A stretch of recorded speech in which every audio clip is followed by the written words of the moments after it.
Since I was a little girl, Friday nights in my life have been dubbed movie night. The movie is carefully selected over the course of the week, and after dinner the popcorn is popped and the lights go down. The chaos of the week dies as the opening credits play.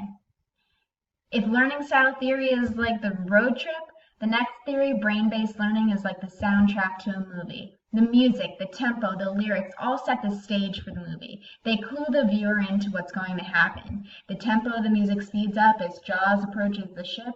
The soundtrack signals when the viewer should be inspired, like in Rocky. Brain-based learning is like the soundtrack for a movie because it sets the stage for the learning that will occur in the classroom.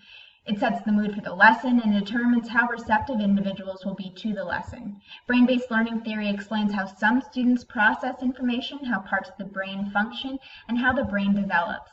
Without brain-based learning theory, educators are not clued into the action in their classroom because they lack the context in which to frame their understanding of how learning occurs at the biological level. They are left watching the movie unfold without any clues from the soundtrack about what is happening or how they should react.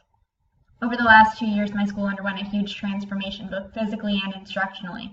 The building went through a $50 million renovation, and every student was given a tablet computer.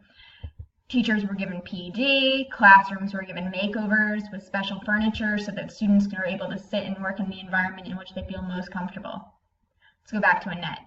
Given the choice, Annette chooses to sit on the floor in a giant beanbag chair with her feet propped up on a chair, on the wall, or across her friends' laps.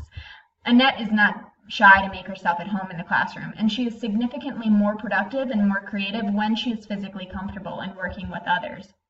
Understanding the brain science regarding how students perform better when they are comfortable in their environment and how dopamine is actually released into the brain when students experience positive emotions due to working with others, academic achievement, or building relationships, has taught me how to understand how Annette is learning.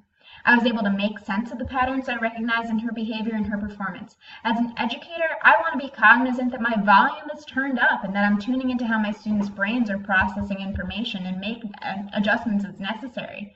As an English teacher in particular, I will work to ensure my students are processing complex text fully, as this is something that is currently lacking in students according to this theory. As an educational leader, I will work to make sure that I'm helping other educators hear the music too, and embrace brain-based learning as part of their lens of giving context to how their students learn.